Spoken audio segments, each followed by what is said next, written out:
There we go. Hey, Michelle, how's it going? Really good. Thanks for joining us. No problem. Awesome. So we're reaching you out in Gatineau, Quebec, correct? Correct. Wow. How excited are you to be there? It's been awesome so far. Right on. We're going to get into the whole story, and I want you to share your story with us. I know quite a bit of it. You and I have chatted from time to time as fellow setters, but I'm super excited about it. For those who don't know, I'm Michelle Sawatzky, and you know what? When I heard that Mikael Clegg and Darian Koski and Scott Koski, all of some proud Manitobans were out in Gatineau, I thought we need to let people know about this. We need to tell their stories and highlight them. And we're hoping that Paving the Way becomes a series, actually, and that because there's a whole lot of Manitobans doing amazing things in the world of volleyball, even in this time of COVID. So, you know, Michael, a lot of us are a little jealous that you get to be in the gym at all, hey? Yeah, all of us out here are very, very grateful and thankful that we get this opportunity to train. And we're always talking about how grateful we are and just fortunate to have this experience, and just always remembering the people back at home for us in Manitoba who don't get to play and across the country. Yeah, for sure. Well, lots of us watched you play for a long time. Maybe we should start, though, can you explain the program you're in? I mean, lots of volleyball people know, but it's the National Excellence Program, from what I understand. And maybe explain to us, Michael, what's the program exactly, and how did you get involved in it, and how did you get invited to be there? So it's a little bit different this year because there's really no competition like across the country of Canada. So usually what would happen was guys would apply to the National Excellence Program and get accepted by Dan Lewis to come and train for what would be most of the year. This year it was a little bit different. They reached out to a bunch of university athletes, graduated university students, graduated athletes, just people who weren't having really a place to play this year. For lots of guys, it was not having pro contracts because COVID was kind of shutting everything down a little bit and stuff like that. Or it was like university guys who are kind of in their program already, junior team, or being selected or looked at for what is now Paris 2024 team, and just invited all of us out in late June, early July to come in September. Yeah. Well, super exciting. And we're just so proud of you for being there as a Manitoban. What are the days like for you? What's training like for you? Before we sort of get to your story and how you got there and how you've done everything you've done in volleyball, what's day-to-day like for you training there at the National Team Center? So Monday, Wednesday, Friday, we go twice a day. Once in the morning, a workout, and then about an hour and a half on court, followed by a practice at about 4 o'clock. And the practices are scheduled for 3 hours a day. And then Tuesdays and Thursdays, we go for 3 hours in the afternoon, having the mornings off. Okay. It's a little more than what you're used to. Is that fair to say? Yeah, very, very fair to say. Oh, yeah. Bit of a step up. Although we'd expect that going to the national team program. I remember it was a little shell shock, actually. Anytime you get to a national team program, you see the step up, and it's pretty cool. Okay, so I want you to speak to, there's a lot of people signing up and watching. You're getting all sorts of hearts here and stuff. And I know there's some young athletes watching and Selkirk fans. So a lot of us know you started off in Selkirk and that, but I think it's always inspiring for all of us to hear that, sure, you're with a national kind of team program now, and you're there. And, you know, even though, and some of us have seen you play lately, University of Winnipeg, of course, is where you played your university volleyball and all that. But so did you grow up in Selkirk, and how did it start for you? Maybe just lead us through a little bit, because I know it wasn't always easy for you, and there have been some ups and downs. So I really want you to share that with everybody. Oh, yeah. So I started, I'm actually from St. Andrews, Manitoba, which is just outside of Selkirk. Selkirk's where I went to high school, and that's kind of where my volleyball really took off. But I started playing volleyball in grade 7 at Lockport Junior High for Carrie Yusko, who is a pretty big name in the volleyball community, at least in Selkirk. She's also a close family friend, so I got a really good coach from a young age. But I actually didn't start setting until about halfway through grade 9. Okay. So I played middle in grade 7 for my club, and school season. School was kind of just like 6 positions play, but then club I played middle. Oh. And then the next year I played left side, and then I played left side for the first half of grade 9. And about halfway through the season, the guy who was setting for our team decided he didn't want to set anymore. And so someone had to set, and Carrie just kind of said, "Michael, you're setting." And I said I didn't want to, and she said, "It doesn't matter, you're setting." Were you So always that's really tall? how Were you always started. tall? Is that why they put you in the middle? No, I wasn't too big when I was a little kid. Like I was probably like average height until grade 10. I had a big growth spurt from the end of grade 9 to grade 10. I grew. Okay. I was like 5'8", 5'9" at the end of grade 9, and then in grade 10 I came in at like 6'3". Wow.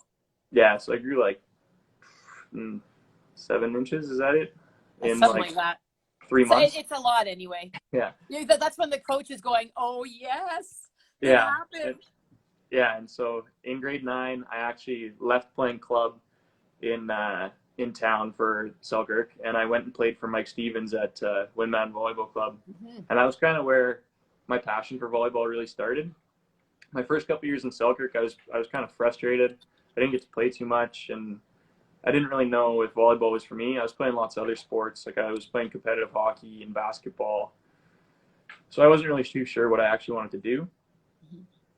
But I started playing for Mike, and that connection came through playing hockey, because I played summer hockey with Aaron, his son.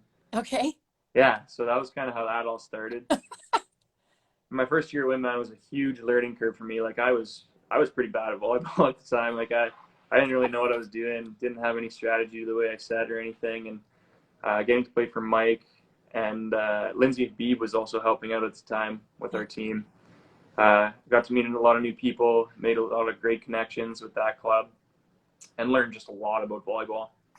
And so then I went back to my club season, my school season in Selkirk in grade 10 with our junior varsity team, and Kyle Michalski, who now coaches the varsity girls, coached her single junior varsity boys season with us. Yeah. What? Okay, so there was only. What did you do? Like, did you scare her away from the boys' game, or she just did that one season and you got her? I don't know. I don't know what happened there. She coached us, and we did pretty well. And then I think the position just kind of opened up for someone to take over the varsity women's team. Okay. And I think they offered her the position, and I think that's what happened. I don't really know about that too much. I know she coached me for junior varsity, and we ran quite a bit in the second half of the season. Yeah, we were kind of troublemakers, and we got away with it for a little while. But then after she kind of realized that once she started punishing us, we would stop doing it. We stopped doing it.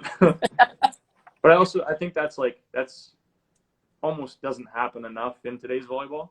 Like with coaches of younger age groups. I think like if you're kind of messing around at practice or doing something you shouldn't be, there's time to do man makers and do lines. I think it builds character. Sure. Yeah, for sure. Okay, so now you're sort of into varsity, and you were setting now, right? Like for Mike and for club, they took you as a setter. I mean, and I know you're being humble, but you said you weren't very good, but you don't really get asked to play for Windman and Mike and Lindsay and those guys without being sort of decent. Yeah, true. Yeah. Okay. Okay. Yeah. I don't think I was very good. I sat on the bench my first year at Windman, and just kind of like I wanted to go there. I wanted to learn as much as I could and kind of figure out what the steps were. But then coming out of my grade 10 season, like I got to play lots because we only had one setter. Okay. So we had like our other setter was a big hockey guy, and he's actually one of my best friends. So it kind of worked out that I got to play lots when he was at hockey. And then our other backup setter was one of our left sides. So I got to play all the time. Right on. I had a huge growth in my volleyball game in that 1 year in school. And then grade 10 club came around, and I wasn't even sure if Mike was going to take me again because I didn't play too much the year before. So I was like, maybe like I won't be fringe player. So I get a phone call from him before tryouts start, and he goes, "I see you're in tryouts." I was like, "Yeah." And he goes, because he's been talking to all the other coaches, right? And I was also signed up for 204 tryouts, and He goes, you don't need to go into any other tryouts. I was like, what do you mean? He's like, well, like, you're going to come to tryouts, and if you make the team, you're going to play for Windman, right? I was like, well, yeah. Yes, sir. And yeah, pretty much, exactly. It's in grade 10, and I've got this great big volleyball man in Winnipeg and Manitoba, really across the country at this point, like when I first knew him, saying he wanted me to play for him. And I was like, yep. So played my club there for grade 10. We did pretty well. We actually beat, I think this is just for you Steinbach people, we beat Steinbach in the finals 2 years in a row. Yeah. That was pre Eric coming over to play for Mike. Okay. Yeah. So then after that, like, moved grade 11, going to varsity tryouts, not really knowing what was going to happen. There was a guy a year older than me who was a setter, and he had some health issues that year. So I got to play a lot again, and kind of unfortunate situation, but for my growth, it was really good. Yeah. And then we ended up winning provincials when I was in grade 11. Went back to club for Mike again. We had a pretty good season. I think we ended up finishing 4th at nationals. And then going into grade 12, I didn't really know what to expect. Like, I was asked to take up a much bigger role in the team. Like, I was named team captain, and didn't really know what to do. I hadn't really been asked to be a leader too much in volleyball at that point. Mm-hmm. So it was kind of hard for me to figure that out. It was really good experience though, and really helped me like learn how to challenge my teammates in a way that isn't like demeaning or ungrateful, stuff like that. Just like trying to be a term we use a lot here actually is radical candor, and it's challenging the people around you, but also having them know that you care about them. That's cool. Yeah. And finding that balance isn't always easy. No, it's not. And it took me a long time to realize that. And I'm sure the guys at UW will say that's true. Yeah. But great. So grade 12. Sorry, go ahead. Yeah. No, go ahead. I was going to say, so now you're in grade 12, and even before you started your grade 12 season, and I mean, you're having already some pretty serious club results and all of that. And I'm not going to take away from you telling me about more of your club results, because I know there's a good one coming. But did you have a clue by then that maybe post-secondary was in the cards for you? Were you sort of through your grade 12, you're hoping for that? Yeah. So when I was in grade 10, to jump back a little bit, Kyla did like team meetings with us at the beginning of the year. And that was the first thing that I said in my meeting was like, I want to play post-secondary volleyball. Oh, wow. Yeah. And it wasn't like, at that point, I wasn't sure if I'd be able to or not. And it was kind of a challenge for myself to try and get there. And that was one of the first things Kyla actually said was just, you can do this. You got to work hard and persevere. Sometimes it'll be bad, but like, if you want this, you can do it. And so that was like, I was really, really happy to hear that. And I think it made me work a lot harder through that grade 10 season to get better. Yeah. But then, so back to grade 12, and actually we'll take a couple steps back, because right before provincial final, maybe provincial semi, somewhere in there in grade 11, I got an email from Larry McKay asking if he would meet with me. And if anyone knows Larry doesn't talk to anyone who's in grade 11. Yeah, no. It doesn't happen, or at least didn't when I was getting recruited. And so me and my parents go and sit down for breakfast with Larry, and Larry's talking about all this stuff, like trying to get me set up for like university courses and all this stuff. And he goes, so do you have any plans on where you're going to university next year? And I'm sitting there, and I look to my mom, and I look to my dad, and I just go, I'm only in grade 11. Yeah. And Larry starts apologizing. And apologizing, and he felt so bad that he was putting me in this uncomfortable situation, and just like felt bad about it. And I was super excited that he wanted to talk to me, right? Yeah. And so shortly after that, I think word kind of got out that Larry had talked to me. I got an email from both Garth and Grant about U of M and BU. So that kind of started my recruiting, and from there, that's how it went. So into grade 12, captain of that team, do pretty well all year.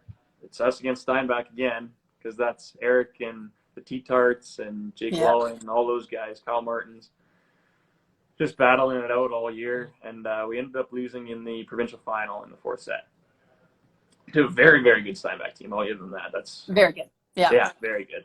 Yeah. But so I've also had the fortune of playing with most of those guys for my club season. So yeah, I was, as much as it hurt to lose and it sucked and I was angry, it was nice to see those guys win. Mm-hmm. Yeah. Well, and like you said, you guys had a real, actually, it's an interesting concept, right? In Manitoba, the world is small in volleyball. And so you play with some guys for club and then you break up for school and then you sort of get back together again. And but your club experience, I mean, wow, right? I mean, you had some pretty wow experiences there. Yeah.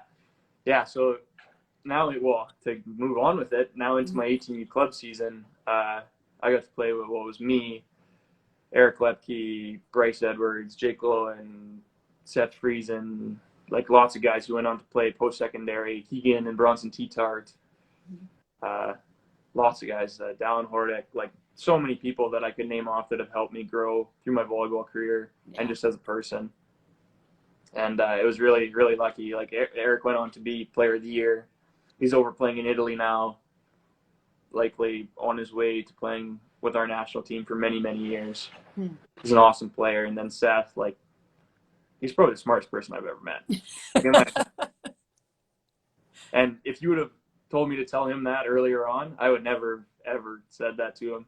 Yeah. Just from playing against him for so many years and always having that rivalry. And then when he came to play Windman, like I kind of had a little chip on my shoulder towards him. But man, that guy, I really appreciate the time I got to spend with that guy. Yeah. And then Michael, tell me a little bit about you and Eric Lepke, because I know he was setting a little bit in high school. Like he always was doing the setting thing for a long time. And then you guys ended up on the same team. And I think from some of us from the outside looking in, we were like, well, who's going to set? And Clegg and Eric's hitting. And can you just talk a little bit about that dynamic when that really good group got together?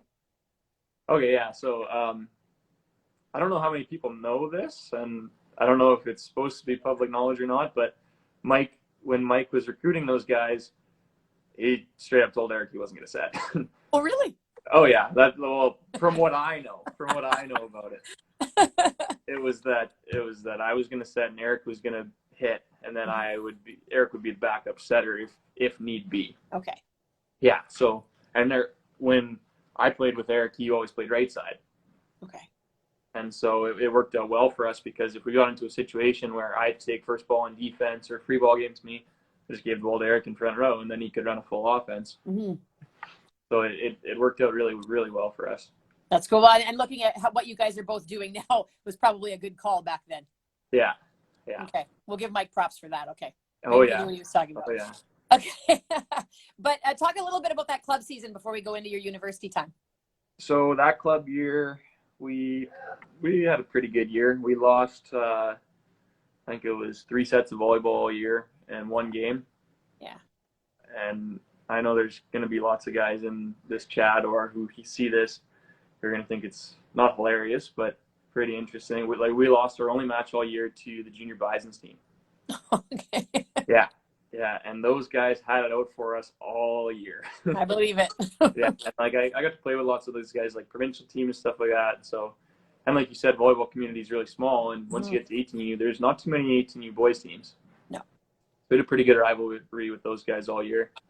And so, lost 3 sets all year, 1 match.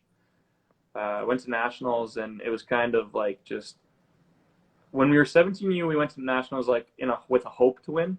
Mm-hmm. It's kind of unsure what was going on, and then all that stuff. But when we went 18U, we went to 18U nationals to win. Right. And Mike had prepared us for this since we were 15 years old. It was a business trip. We were going there it was business. It was not, okay, yeah, we're going to have fun, hang out with our buddies, be in a hotel somewhere new. No. It was down to business. And if you ask, I would say any of those guys on that team, there was no doubt in any of our minds that we were going to win that 18 nationals. Yeah. And so we go into nationals. First day, don't lose a game. Second day, don't lose a game. We go into the last day and win our quarterfinal match, win our semifinal match. And at this point, no one scored more than 20 points on us. Wow. And so we go into the national final against a very, very strong Nooks team, led by Jacob Kern, who went to Trinity and was an All-Canadian, was over playing pro in Europe now. First set's very, very close. I think it was 20-20 or like 20, something like that. And I think Eric went on a little bit of a run right at the end, and we end up winning the set 25-21. Okay. So that's done. We switch sides, and we go into the second set, and their big hitter, Mason Fairless, who was playing right side for them at the time, he was in the middle in the second lineup. Oh. And I didn't know this until probably a couple years after. Mike said he knew we won the game when that kid was in the middle. Okay. So we play the second set, and it's about 7-8 or something like that. And Eric goes back to the service line and probably serves about 13 or 14 balls in a row.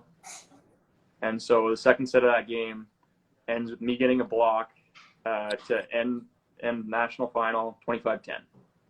25-10. 25-10 was our set of our national final. Incredible. And so I don't remember too much more about the game besides, one, the way it ended, and two, getting a big hug from behind from Bryce Edwards. And then after we shake hands, because at this point, like, Eric's a 17-year-old kid. Like, he's still a kid. Yeah. And after, like, I was at the front of the line being the captain, and I'm like giving everyone high fives, and Eric's the last person in the line, and Eric just like falls on me and just like gives me the biggest hug. Like, that's like one of my biggest memories from that 18 season. Yeah. You know, I think it's so cool about experiences that's already a long time ago for you in a lot of ways. Yeah. You know, I mean, shorter, if you talk to people my age, you know, we have memories too, which are a lot farther back. But still, it's relatively long ago, but you can still feel those moments, can't you? I mean, it never leaves you. Yeah, it's incredible. We that was at that point, like at our 18 nationals, the Team Canada was there playing like exhibition or something like that. Yeah. So we got to play on the Gerplex floor for national final in the big stadium. It was awesome. So cool. It was crazy. Yeah, so cool. Okay, so you play this unbelievable club season, and then boom, the team, right? I mean, that's what happens. You know, the summer comes, and you get set for your future. You'd obviously pick the University of Winnipeg to go and play. You're probably excited about that, and you're going in there on a high. So tell us about your 5 years of university, and you know, saying yes to Larry and sort of playing post-secondary. It's actually more rare than people think. I mean, sometimes in our volleyball community, we think, oh yeah, well, I just went on to play university, but it's a pretty special opportunity. Yeah. So I committed to playing for Larry just before the 18U season started. I didn't really want to think about university volleyball or anything like that, and I really, really wanted to play for Larry. Just like through all the recruiting he'd done with me and his background and all that stuff, I wanted to play for Larry. Mm-hmm. And actually, my favorite recruiting story that I have with Larry is I show up to one of the games because he says, "Yeah, we'll bring you out to a game and we'll put you in not in the box, but we'll put you outside, get you a food and drink." And so I show up and I'm expecting, okay, like I'm going to sit down with Larry and we're going to talk before the game. Well, no, Larry sticks me in his office with Dustin Schneider and Dan Lothar, who are Dusty played for the national team, mm-hmm. and Dan is one of UW great setters. And so I'm sitting there and I'm like freaking out a little bit on the inside, right? Like, I'm a setter coming into university and I hadn't committed yet. And I was just like, okay, well, how am I going to say no to this now? Like, this is awesome. And so that was before the game, I sat and talked to them for probably like an hour and a half. It was really cool. That's really, smart. Really cool.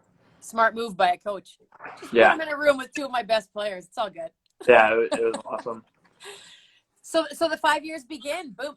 And how much did you play when you started? Like, I think a lot of young players wonder how that's going to be, and some expect to sort of just jump in. And if you're wise, you probably know not to expect it. What was it like for you? My first year was pretty interesting. Like, I got to play lots in preseason and lots at the beginning of the year. But we had Josh McKay was still there setting. Oh yeah, right. Yeah, so I got to learn a ton from Josh, and just see like intensity of practice that I had never really experienced before. Because at the time, like he was with the national B team, training there, and like he had that same kind of passion. And then other guys like Brendan Thielman, Casey Scout and guys like that. Yeah.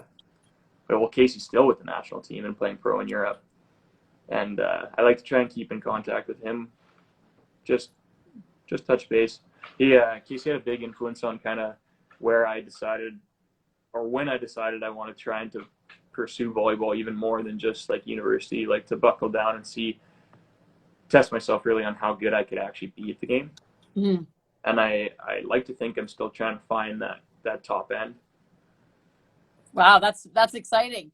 Now, Yeah. obviously, you were surrounded by some unbelievable players. You talked a little about learning more to lead, and by 18, you were a great leader, winning that national championship, and that taught you a lot. So, when in your career did you take over the reins, so to speak, at the University of Winnipeg? And maybe for us listening, interweave sort of where you went in the summers, like how much national team program did you do some, and all of that. Maybe lead us through those years. Mm-hmm. So after my first year, I went to junior team tryouts and was totally intimidated by it. Wasn't ready for what was happening. You get to Gatineau and it's not anything you've ever experienced before. There's 3 courts. You're in this huge gym with all these national team guys who are currently playing or used to play, and they're just volleyball legends, just watching you, writing things down, everything you do. And I wasn't ready for that. Oh yeah, exactly. Like you're just shaking. Been there. Yeah, it's an experience in itself, and if anyone thinks that they might want to try and do that, I would go for it, because even just going to tryouts, whether you make the team or not, is an experience in itself. That's great advice. Yeah, but I got cut my first year and kind of came back to UW, I wouldn't say with a chip on my shoulder, but with something to prove, because I was really disappointed when I got cut from that team, and I felt like I didn't really give my best skill set at the tryouts. And so came back to university in my second year, and Josh had graduated, so I was setting and got a lot of playing time. And that's one thing that I can't stress to young people enough. Unless you're going to a school that you're going to play, or not play a lot, but you're going to sit on the bench for 3 years, the point of going to university is to play volleyball if that's what you want. Mm-hmm. You can play on the best team in the country, but you may never play. Yeah.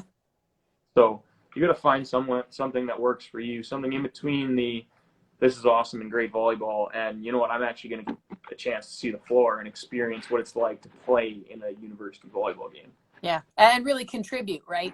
Exactly. You never know when you're going to be the one going to a program and being the difference. Yeah. Right? And we don't always talk about that, when we talk about being recruited, right? Yeah. And I think, I know I got caught up in this when I was 18, and I think all 18 and 17-year-olds do. Just the fact that, like, someone wants you to come to their school.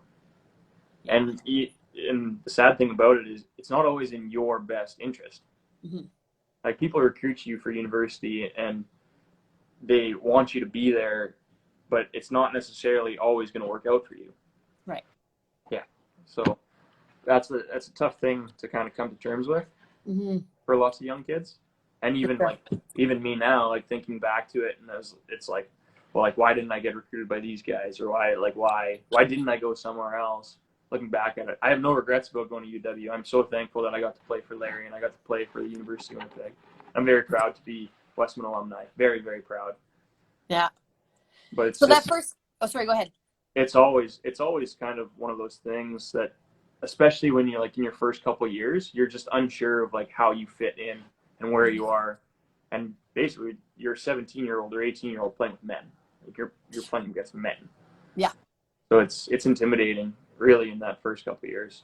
Yeah, it's a big jump. So you get cut from that first junior national team. Did you go back again the next summer and try again, or how did that go? So after I played that full season, I went back to junior team tryouts, and I got there, and I was just being there angry. And I don't know if other people would say this, but like I always thought that I played my best volleyball when I was just angry, real angry at the time. Right. At the time. And so like I played that whole tryout angry. And that was the one thing that was said in my interview, was just like your emotion and your, like, you put everything out on the court, like there was nothing left. And that was what we wanted to see last year, but didn't. Oh, Yeah, and so I made the team the second year, and that was actually World Championships year. So we had trained our summer in Gatineau with the head coach was Gino Brusso, who now is coaching at Laval. He's the new head coach at Laval this year. This is his first year. Mm-hmm. And awesome guy, great guy. Love him, so funny. Wouldn't be where I am without him. We had our ups and downs, but that's volleyball, just like any other coach. So we went to, I think it was Fort McMurray for Norseca Championships, and I think we got third. I don't remember. That was just being there, and the experience was awesome. Yeah. And then we ended up getting a wild card spot for the World Championships in Brno, Czech Republic. So I went from like university traveling around Western Canada, which I had gotten to do quite a bit with my family because we used to go on family trips out west all the time, to, okay, we're going to get on a plane for 9.5 hours to go and play 14 days of volleyball. Yeah. And I was just like not ready for this at all. not ready. I was physically, yes, but the mental part of it was awesome though. Like we got to play against the host country Czech in this beautiful facility. I've never been in a building that was louder. Ever. And like in Canada, fans cheer when the other team is serving. In Europe, they just cheer the entire time. There's no break. They're just yelling the entire game. So it was a whole different environment than what I was used to. Yeah. But it was awesome. Like I wouldn't trade my experiences in that for anything. Yeah. I think too, when you go to the next level, I think for anything, you go from high school, university to international, they're more consistently good all the time, right? You know, as you get to the next level, you're like, geez, there's not a bad team in the group. I got to be on the top of my game every single time. So you had a great experience, obviously, on that national team, you know, Gino Brusso and all. It's pretty heady stuff. And then you head back to university, and, you know, you didn't just, you know, the path didn't just keep going like this, right? I mean, talk a little bit about that. You went back to university, and did you get another national team opportunity and another experience? So went back to university. And played that year. I think that was, I don't even know how long ago that was, 3 years ago, 4 years ago, something like that. And went to B team tryouts and got cut from B team tryouts, and I was pretty upset about that. And I wasn't a big fan of how the tryouts were ran. But that's probably just a personal thing, right? Like I got cut, I was mad about it. Sure. And then after that, I didn't go, went back to university, kind of took the summer off. Went back to university for my 4th year, and had a pretty good season, and then decided, because I was still upset about how tryouts were the year before and then I got cut, that I wasn't going. Right. I wasn't going to B team tryouts no matter what. And I didn't go. And I stayed, and I actually worked for Volleyball Manitoba, coordinating their provincial teams that summer. Mm-hmm. And I don't regret not going, because it gave me an opportunity to do something that I've always been really interested in, kind of sports like management and all that stuff, and dealing with a bunch of kids and giving back a little bit. So I got to go in and help with practices and do gear stuff and make all of these great choices, like do a bunch of things just to give back to the community that had given me so much, right? Like the community of Manitoba volleyball has given me so much, and it's just awesome to get the opportunity to give back anything. Mm-hmm. Did you think at this point, though, when you made that decision, and, you know, and I think it's good for other players to hear, you know, you had some serious emotion about that, and thank you for being honest, because sometimes, you know, we talk to people and they say, well, I didn't make that team, but it was okay. Really? You know, I've never been cut from a team and said, oh, whatever. Oh, yeah, exactly. Okay. Exactly. I've never had that emotion. Like, I think that's something that comes with just like high level athletes is if you don't accomplish something that you're set on, like you're pissed about it. Like it's not something that's just like, oh, let's tuck it under the rug. No, like you're angry about that. Yeah. It resonates. For sure. So in making that decision though, to not go to the tryouts and to do that, were you did you think you were deciding to sort of play out your university volleyball and then call it? Like, were you deciding like, I think I'm done with the national team thing, or tell us what were you thinking at that point? I think at that point, I wanted a break. Yeah. I wanted some time off to kind of think about what I actually wanted to do. Like if I wanted to focus on volleyball as being kind of that next step, or if I wanted to switch my views and go towards more of an academic, well, even more of an academic than what I was already doing. And so that kind of was the decision at that time was, you know what, I'm going to take a step away and give myself a summer to think about what I actually want to do. Right. And the realization at the end of the summer was, my gosh, do I ever miss playing volleyball? Wow. Yeah. And it was something that was just like, it was itching. I was itching to get back in the gym for university the next year. And it was probably one of the best decisions I've made, because I think if I would have gone to those tryouts and got cut again, I think I probably wouldn't have. I would have finished my 5 years of volleyball and just been done with it. Right. But the break really sort of re-energized you to go. Yeah. Oh, yeah. Cool. Yeah. And so then went back for my 5th year. Yep. We lost out in quarterfinals to UBC in a second game, then went 15-13 in a 5th set. Wow. With just an amazing group of guys. Like Dan Thiessen had an unbelievable year. He was a first team All-Can West and one of my best buddies, like just a great human being. And I would never say that to him in person, except for he's watching this, so he gets to hear it. Now he knows. Yeah, well, you guys connected pretty well. I do have to tell you that I remember, oh my gosh, I think it was a one-handed set you set to him in the back row. It was crazy. I mean, his hit was really good too, but all I could remember was that. Maybe that's my perspective, but thank you. Yeah, you did some amazing stuff in your 5 years. Now when you got the call for Gatineau, were you surprised at all? What was your emotion in that, and sort of how did that come to be? I was super surprised. Like at the end of university, like the COVID kind of started, right? And so they canceled everything for the summer. And before that, I was planning like, okay, B team tryouts, here we go. Like I'm gonna push to try and make this team. And then it was like, nope, nothing's happening. I was just like, holy crap, my volleyball career is over. I am done.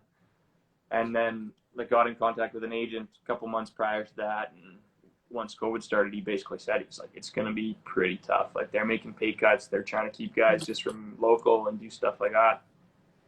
And so I kind of came to the conclusion that like, you know what, my volleyball career may be over now, and I need to come to terms with that. And it was really tough at the beginning.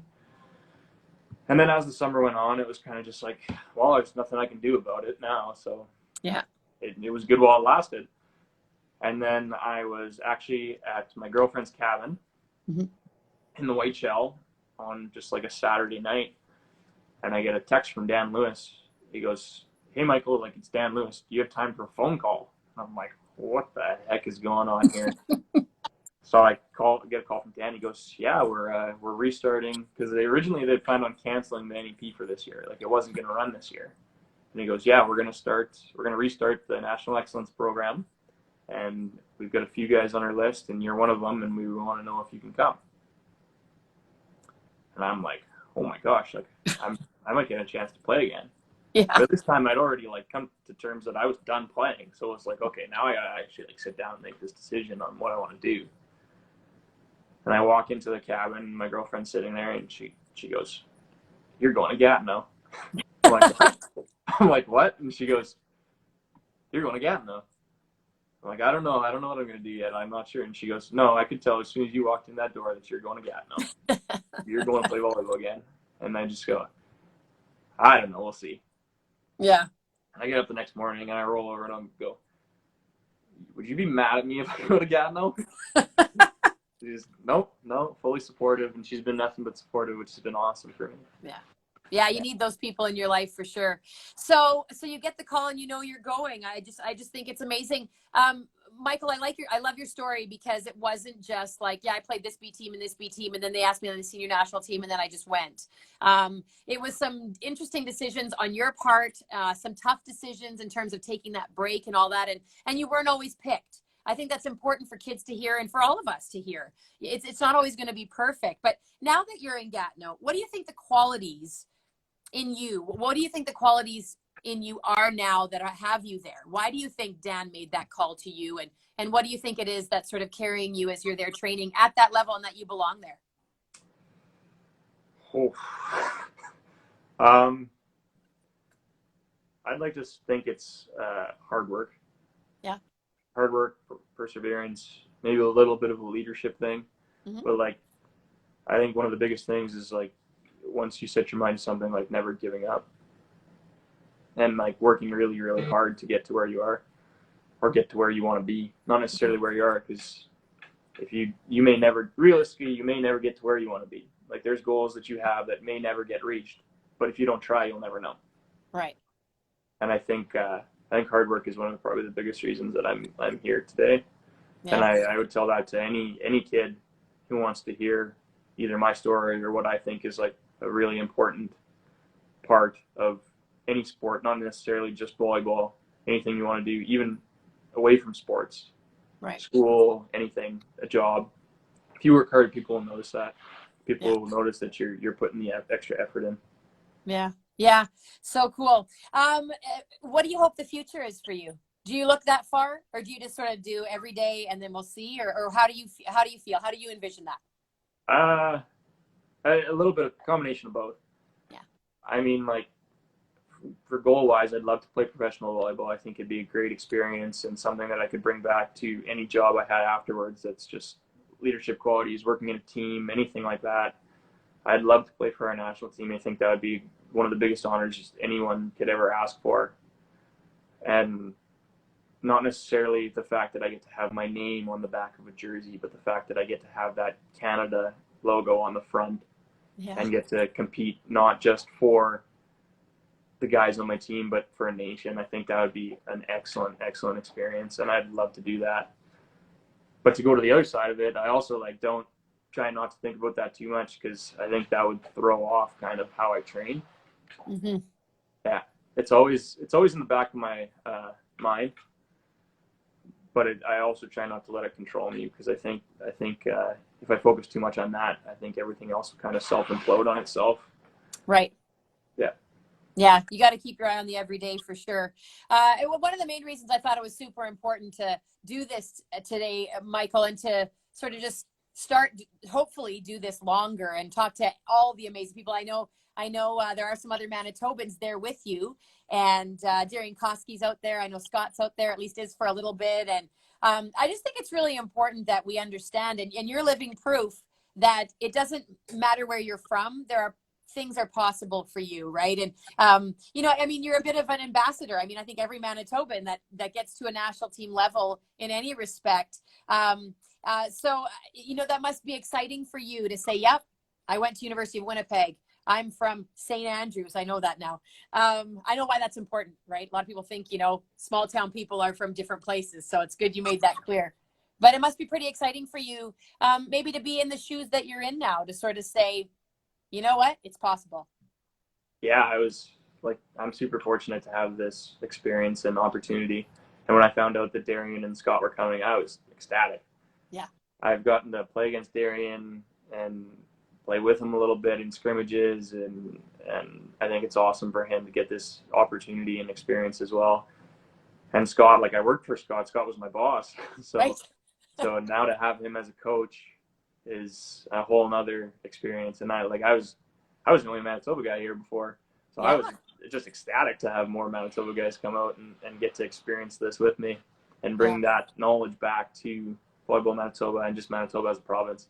Yeah. Well, we're super proud of you. We're super proud to be Manitoban. And I think that's why we really want to start shouting from the rooftops, yo, we've got great volleyball in Manitoba. So I have one more question for you. How would you encourage young Manitoba volleyball players, especially now during COVID? I mean, I love that you feel blessed that you're playing and all you guys that you talk about that. That's nice to hear that you don't just take that for granted. But what would you say to the young volleyball players if they're watching today, just to encourage them to carry on? I would just say that persevere through this. It can't last forever. Yeah. It's gonna come out, and you know what, you're gonna get a chance to play again. And keep that dream going, and remember that everyone who's out here, we're playing for you guys too. Like we're not just out here because we get the opportunity. Mm-hmm. We always have you guys in the back of our minds, and remember that, like that just there's people out there fighting for you guys to get the chance to play again. Yeah. Okay, I lied. I said I had one more question. I have to ask you, you're a setter now. You've been for years. You started out as a hitter. What do you love about setting? And are you super thankful that somebody one day said, I don't care if you don't want to set, you're setting? What do you love about the position? What do you love about being a setter now for, Team Canada? Honestly, I like that you get to help other people be successful. That, and I mean, you get to touch the ball every second play. Like, who else gets to touch the ball that often? It's pretty good. You get to be in charge of the floor. You run the offense, so everything kind of goes through you, and you get to make most of the big decisions that come out of the game. Yeah. That and the fact that you actually get to touch the ball every play, like it's a beautiful thing. Yeah, not too many people can say they get to do that. So it's awesome. That and I struggle a lot with having other people make decisions for me. Always have. I like to be kind of in charge of my own destiny. Mm-hmm. So I think that's being a setter, just like a quarterback. You get to make lots of decisions like that. I think it's a great position. I would encourage anyone who wants to set to do it. Try it. Why not? Well, you're in the right spot for that. I know it's different nowadays. You can FaceTime and say hi and to all the people that you want, but you are far away, and there are a lot of like former teammates and all that, and friends and family and maybe all of Selkirk, I don't know, or St. Andrews is watching. Do you want to give a shout out to anyone, or maybe anyone who was super influential in your volleyball career? You want to sort of say thanks and say a hello before we say goodbye? Yeah, I've got a pretty good list. I'd like to thank Larry McKay for giving me the opportunity to just get to play university volleyball. Gary Yusko for forcing me to set. Mike Stevens I look at him like a second father to me. I mean, he coached me for almost 9 years, 4 or 5 years club, and then he was with me for 3 years at university.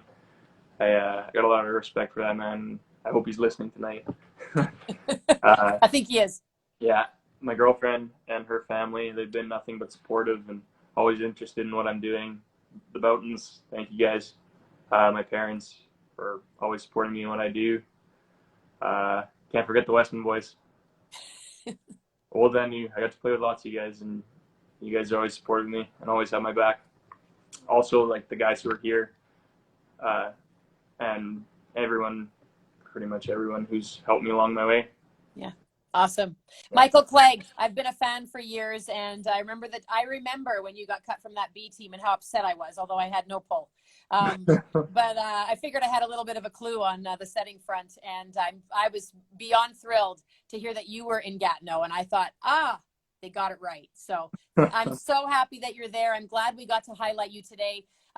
Thanks for paving the way. I think it's important for young Manitobans to know that you can play volleyball here. Doesn't matter where you go and what you do. You can make it. And so we wish you all the best in the future. We'll be watching for you for sure.